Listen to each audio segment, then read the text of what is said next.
Imagine inventing a new style of music, a sound that would define a generation, and sell millions of records for other bands, but never quite reaching that same level of stardom yourself. This is the story of Poco, one of the most important yet tragically overlooked bands in rock history. Their journey begins in the vibrant, musically fertile landscape of late 1960s Los Angeles. The air was thick with change, as the psychedelic rock explosion was beginning to fade, leaving musicians searching for something more authentic, something rooted in American tradition. It was in this environment that a new hybrid sound was born, blended the storytelling and instrumentation of country music with the energy and attitude of rock and roll. And at the very forefront of this movement stood Poco. They were not just participants in this new scene, they were its architects. Formed from the ashes of the legendary band Buffalo Springfield, Poco brought together a remarkable collection of talent.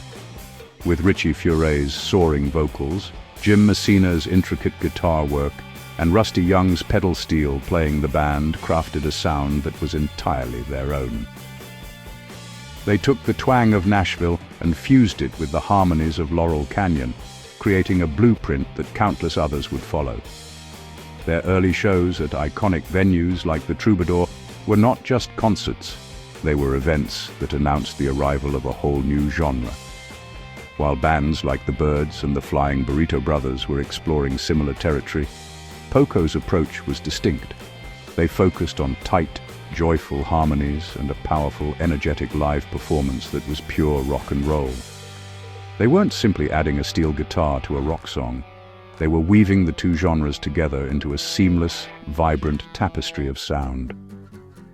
Their debut album, Picking Up the Pieces, released in 1969, was a landmark declaration of intent. The title track itself served as a mission statement, a promise to carry on and forge a new path after the dissolution of Buffalo Springfield.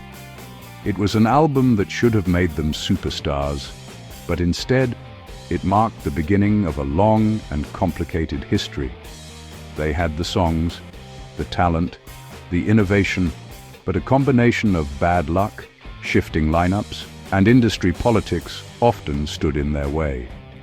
Without Poco, the musical landscape of the 1970s would have looked vastly different. They laid the groundwork for the Eagles and inspired a legion of artists who followed in their footsteps.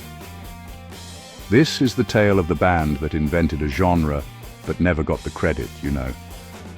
If you enjoy deep dives into music history, please consider liking this video and subscribing to our channel, What We Know. The story of Poco doesn't begin in a garage or a smoky club, but in a recording studio during the final fragmented days of a legendary band. In 1968, Buffalo Springfield was falling apart. Internal conflicts and creative differences were pulling its members apart. But amidst the tension, a new sound began to emerge. Furay had penned a beautiful, country-tinged ballad called Kind Woman. What happened in that studio session was nothing short of magical. The recording of Kind Woman was more than just a successful session. It was a revelation. For Furay, it was the crystallization of a musical vision to combine the emotional depth and storytelling of country music with the melodic sensibilities and energy of rock. The track became a beacon, illuminating a future beyond the imminent collapse of Buffalo Springfield. The seed for a new band had been planted. Richie Furay and Jim Messina set out to find the right musicians. The first and most obvious choice was Rusty Young. Young pushed the instrument into new territory, using effects like fuzz and a Leslie speaker to create textures that sounded more like a rock organ than a steel guitar. For this crucial role, they turned to Randy Meisner. To complete the lineup, that drummer was George Grantham. With the 5 members in place, the band was complete. The chemistry that had sparked in the studio with Kind Woman was now magnified 5-fold. Now that the band was formed, they needed a name. The first name they chose was Pogo. Then the chosen name ran into a legal hurdle from lawyers representing Walt Kelly. Kelly's lawyers demanded they stop using the name. Solution: change one letter. They swapped the G for a C. Pogo became Poco. Crisis averted. Poco was born. Now Poco was ready to make their entrance on stage. From the moment they hit the stage, it was clear this was something special. The sound that filled the room was unlike anything most people had heard before. A watershed performance, later called catalytic for the LA scene. The response immediate and overwhelming.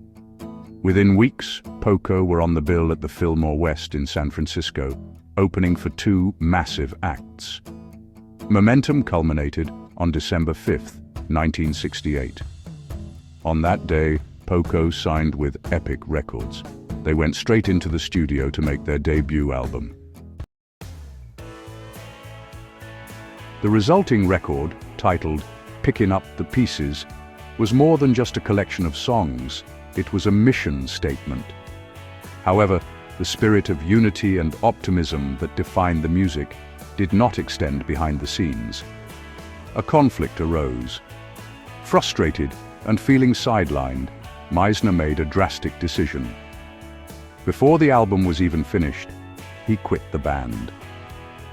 The most visible and infamous change, however, was made to the album's cover art.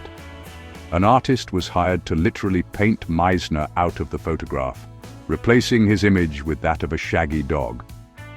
While Picking Up the Pieces was released to critical acclaim, the internal drama cast a long shadow. The band was indeed picking up the pieces, but now they had to do it with a key piece suddenly missing from the puzzle. The solution: Timothy B. Schmidt, a young musician with a beautiful high tenor voice, remarkably like Messina's. They returned to the studio to record Poco, released May 1970. The album produced a fan favorite, You Better Think Twice. Written and sung by Jim Messina, it encapsulated the Poco sound. The single reached number 72 on the US Billboard Hot 100. Just as the band seemed to be finding stability, another major shift was on the horizon. Messina's final performance with Poco took place on Halloween night, 1970. To replace him, the band recruited Paul Cotton. His guitar style was grittier and more rock-oriented than Messina's. Epic Records decided the best way to capture the band was to record them live. Released on January 13, 1971, Deliverin' was an absolute triumph. For many fans, this was the definitive Poco experience. Free from studio constraints, the songs felt more vibrant and expansive. After the live album's success, they returned to the studio for From the Inside. They brought in outside producer Steve Cropper of Booker T and the MGs to guide the evolving sound. Determined, they headed into the studio to make the album that would break them. Yet the album stalled. Richie Furay was devastated. The record Crazy Eyes, released in 1973, was more eclectic and ambitious. The centerpiece was Furay's string-laden title track, a poignant swan song for Furay's era in Poco. During this period, Timothy B. Schmidt's songwriting voice began to flourish. Keep On Tryin' became a modest but significant hit. Their next artistic peak came in 1976 with the album Rose of Cimarron. In September 1977, Timothy B. Schmidt received an offer he couldn't refuse, an invitation to join the Eagles. Ironically, to once again replace Randy Messina. It seemed like Poco's fate was to be a brilliant training ground for other, more successful bands. But Paul Cotton and Rusty Young were not ready to give up. They decided to rebuild from the ground up. The album they recorded, Legend, would finally bring them the superstardom they had chased for so long. It was a stunning turnaround. The album delivered not one, but two massive top 20 singles, Crazy Love and Heart of the Night. The album's iconic cover art was created by a graphic designer named Phil Hartman, who would later become a famous star on Saturday Night Live.